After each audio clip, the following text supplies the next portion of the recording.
Welcome to சகீஸ் kitchen. இப்போ நம்ம வந்து பச்சை சுண்டக்காய் குழம்பு பண்ண போகிறோம்.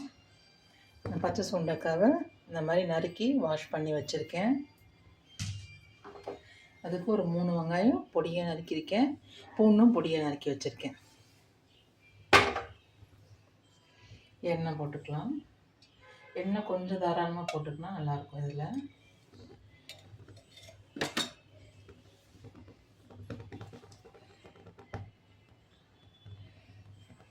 எண்ணெய் காயட்டும். கடுகு போட்டுக்கலாம். 1 ஸ்பூன் சீரகம். கடுகு நல்லா பொரியட்டும்.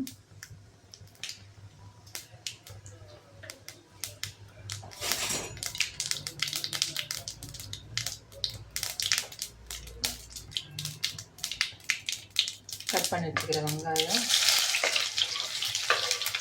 பூண்டு.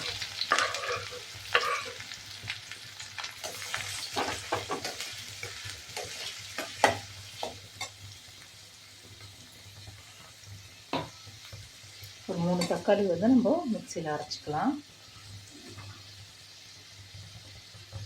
வெங்காயம் நல்லா வதங்கட்டும். வெங்காயம் கொஞ்சம் வதங்கிடுச்சு. கொஞ்சம் மஞ்சள்தூள் போட்டுக்கலாம்.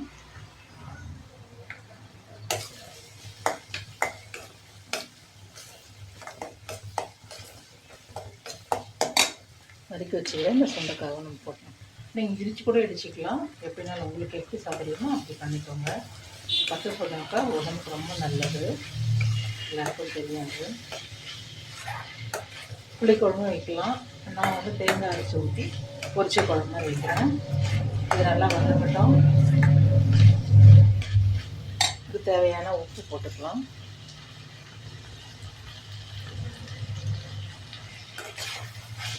நல்லா வதங்கி சுருண்டு வரட்டும்.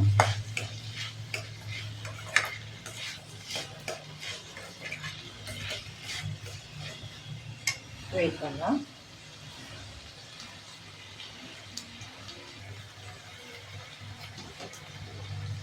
கருவேப்பிலை கொஞ்சம், பெருங்காயம் கொஞ்சம், எண்ணெயிலே மிளகாய் பொடி கொஞ்சம் போட்டுக்கலாம். தேங்காய் போடுறதுனால கொஞ்சம் கூட போட்டுக்கலாம் மிளகாத்தூள்.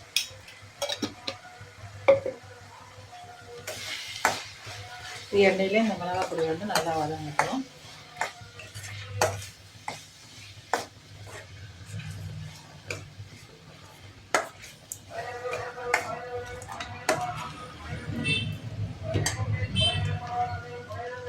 தக்காளி அரைச்சி வச்சுக்கணும், நைஸாக அரைச்சி வச்சுக்க தக்காளியை இதில் போட்டுக்கலாம்.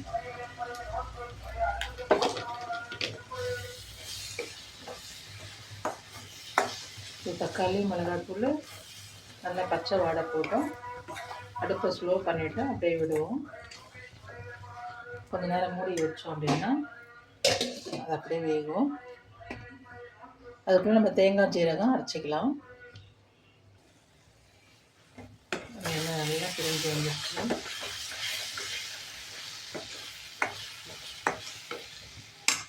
அரைச்சி வச்சுருக்கிற தேங்காய் போட்டுடலாம்.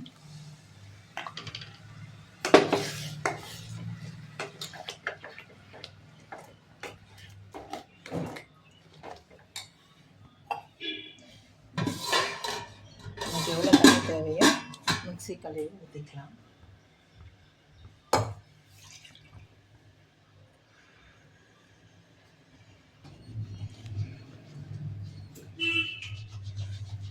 தண்ணி வந்து இவ்வளோ போதும். உங்களுக்கு எவ்வளோ வேணுமோ அவ்வளோ போட்டுக்கோங்க.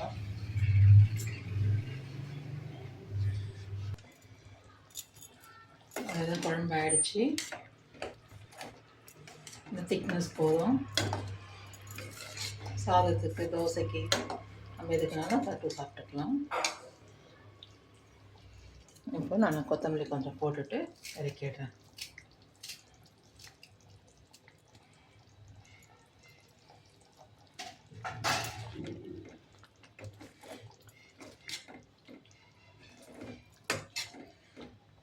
அவ்வளோதான், ஆயிடுச்சு பாருங்கள். சூப்பரான பச்சை சுண்டைக்காய் குழம்பு. பிடிச்சிருந்தா சகீஸ் கிச்சனை லைக் பண்ணுங்கள், சப்ஸ்கிரைப் பண்ணுங்கள். தேங்க்யூ.